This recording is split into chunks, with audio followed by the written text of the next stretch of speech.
NASCAR is moving toward the future, and so is Joe Gibbs Racing. So what new idea did Joe Gibbs Racing come up with that can raise your blood pressure? Along with this, NASCAR have other new updates to the Xfinity Series silly season and Rockingham Speedway. Stay with us to know all about the off-season updates on NASCAR. But before we begin, subscribe to our channel and hit the like button so you can join the beautiful NASCAR Inside family.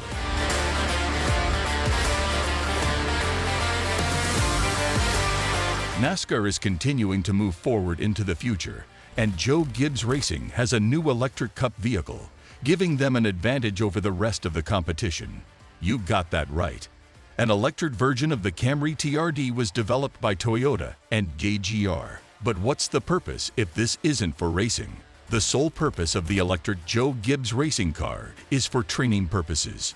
This will make it possible for the pit crews to rehearse without having to leave the garage, without having to burn fuel merely to practice, and will be of great assistance to their operations over there. There is a widespread misconception that electric cars are the way forward for racing.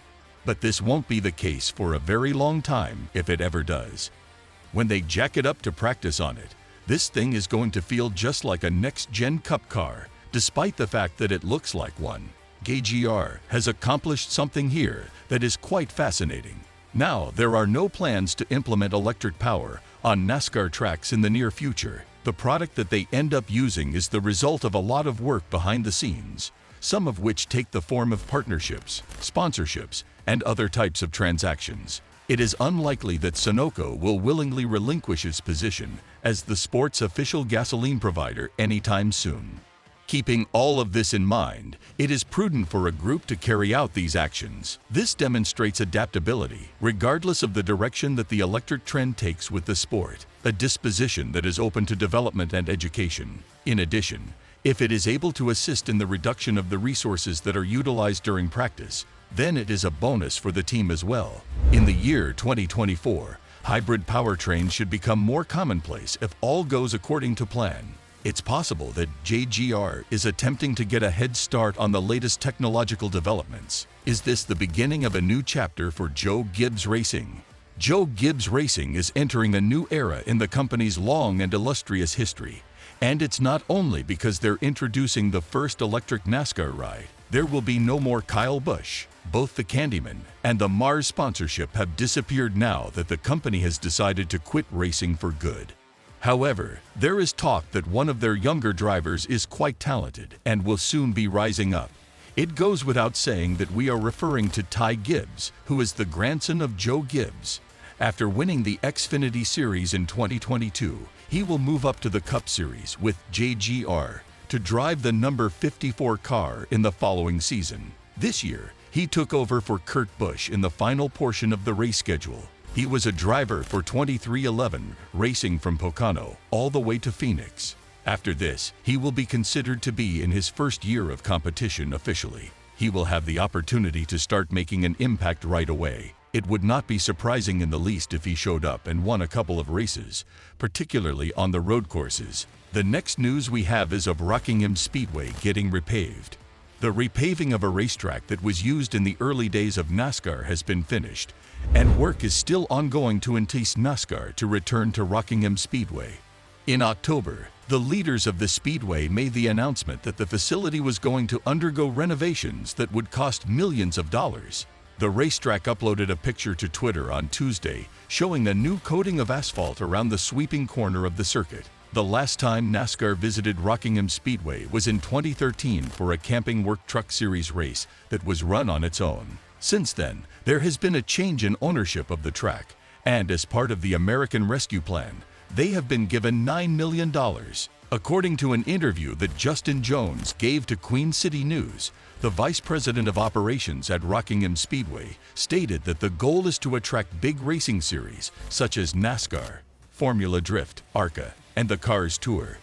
Rockingham was a regular on the NASCAR Cup Series schedule until it was discontinued in February 2004. The surface used for racing had become rough over the years and was already abrasive before the event took place. It is estimated that the asphalt is older than 30 years, and core samples suggest that it has been repaved at least 3 to 4 times in the past. The leaders of the track stated that they intend to upgrade the lighting and renovate the executive suites. It is also anticipated that the 526-mile Little Rock circuit, which was constructed behind the backstretch of the larger track, will receive enhancements in the near future. Lastly, we have the Xfinity Series updates. It has been 44 years since NASCAR kicked off a racing season with one of its national divisions featuring a driver who did not come from the Earnhardt family. This winning run will continue in 2023, as Jeffrey Earnhardt has revealed that he will compete in the Xfinity Series on a full-time basis.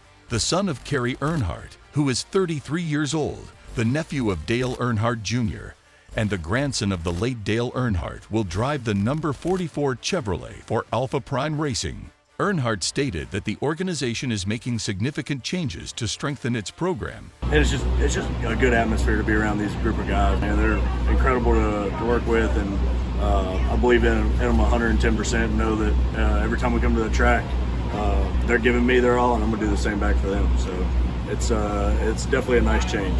Next season, he can't wait to put on that bow tie and be the one to steer this squad to their first victory. It would also be Earnhardt's first victory, despite the fact that he is a fourth-generation racer. Earnhardt's great-grandfather Ralph was a short-track ace throughout the Carolinas, and he also entered 51 NASCAR races between 1956 and 1966.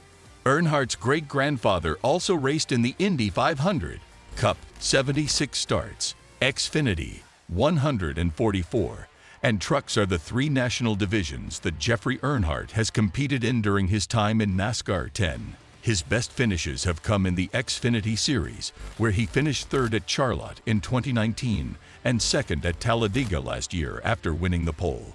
Tommy Joe Martins and Cesar Beccarella are the two individuals who own Alpha Prime Racing. Additionally, the team has a number 45 Chevrolet, which will be shared by Ryan Ellis and Sage Karam throughout the upcoming season. Martins expressed their excitement at having Jeffrey join them for the upcoming season. Since he has known Jeffrey, he's been both a rival and a buddy to him in the business world. The first race of Jeffrey Earnhardt's 2023 season will be at Daytona, the track where the Earnhardt family name is so well known that it is nearly engraved on the mailbox in Victory Lane. Grandpa Dale was victorious in a total of 34 races held at Daytona, including the coveted Daytona 500 in the year 1998. Uncle Jr. was victorious at Daytona 15 times, including twice in the 500. His father Kerry had a total of 13 starts in his career at Daytona, with his best performance being a 14th place finish in the Xfinity Series. So let us hope for the best for Earnhardt and that he will be able to carry on their legacy. What do you think? Will Earnhardt be able to win in the 2023 season? Let us know in the comments section below. That's all for today. Hope you enjoyed it. So don't forget to subscribe to our YouTube channel to see more of our videos on NASCAR updates.